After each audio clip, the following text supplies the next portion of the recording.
Bonjour, moi c'est Sabine et je vais vous parler de mes symptômes invisibles.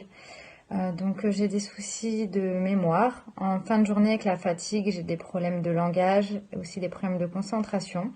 J'ai également le syndrome des jambes sans repos. J'ai des soucis de coordination des gestes entre l'information que donne mon cerveau et ce que fait mon corps, il y a un monde.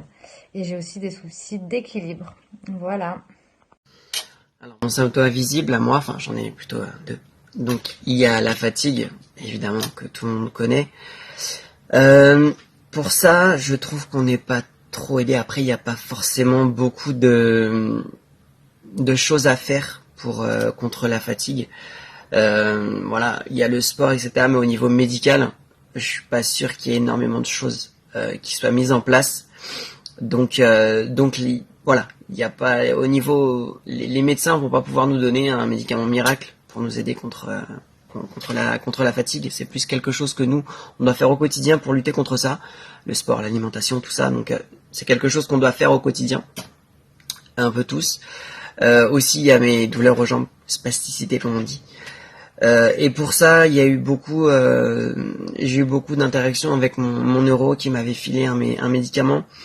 Et à chaque fois, en fait, je me mettais en arrêt parce que j'avais mal aux jambes. Et donc, le médicament fonctionnait. Et il suffisait qu'après, je reprenne le travail, donc je marchais. Le médicament marchait moins, etc. Donc, on a grimpé comme ça avec au niveau des grammages. Et jusqu'au moment où on a dit, on arrête, le médicament ne sert à rien. Donc voilà, mais c'est vrai que ces deux symptômes-là sont vraiment... moins maintenant, mais la fatigue et la spasticité, vraiment compliqué. J'ai des fourmillements H24 dans les mains, dans les pieds, dans les jambes. Et ça, bien évidemment, personne ne le voit. Moi, je les ressens tout le temps.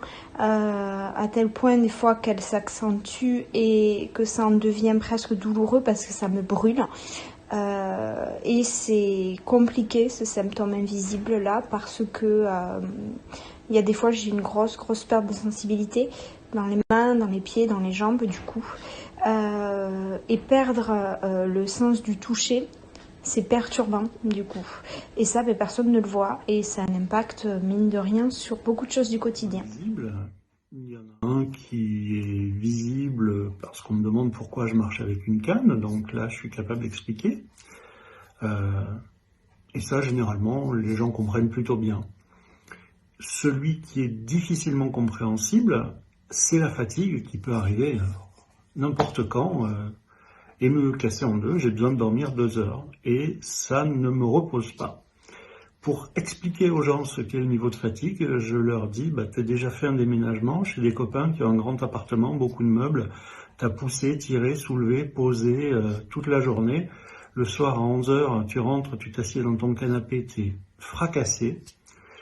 Et moi c'est comme ça, mais le matin quand je me lève, 24 heures sur 24 et 7 jours sur 7.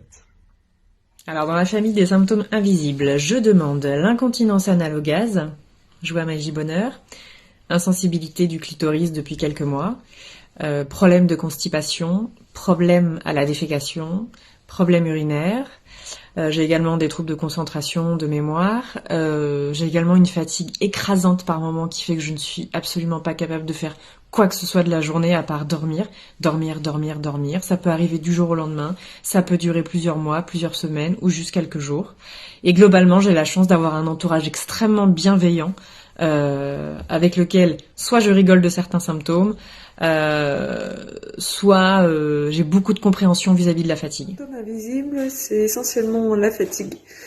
Très fatiguée, j'ai beau dormir, 2-3 heures par nuit, c'est pas dormir, mais du coup ça se répercute sur ma journée.